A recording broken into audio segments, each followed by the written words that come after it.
Of Pearson 3-8. Again, our learning target was I will compare slopes to determine and develop parallel and perpendicular lines. So we just found slope. Now let's write equations of parallel lines. So let's see, we're gonna get the pen. Write equations of parallel lines. So our first examples or sample is going to be y equals negative 3x minus 5. And I want you to we're going to use the point negative 1, 8.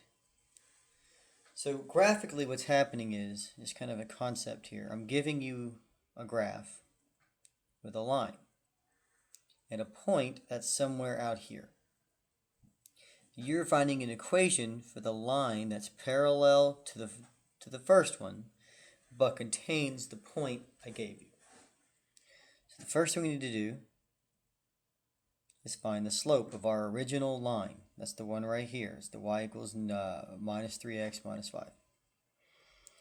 If the slopes are parallel, they'll be equal. So the second slope is negative 3.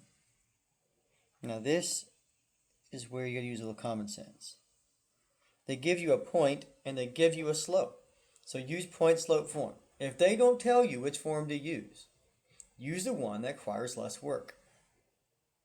So we say that y minus y1 equals m x minus x1, slope there. Plug in what we know. That's going to be 8. Slope is negative 3. And x sub 1 is negative 1, which makes this a positive. So x plus 1. It's not because you are subtracting a negative number. Okay, you're going to do the exact same thing for the following example. I'm giving you y equals 1/2 x plus 2.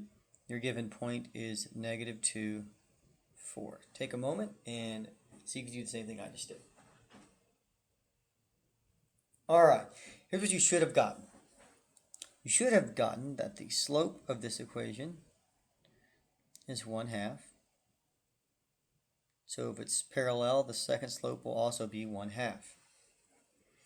So we're going to use our slope and our point. We're going to fill in the point-slope form.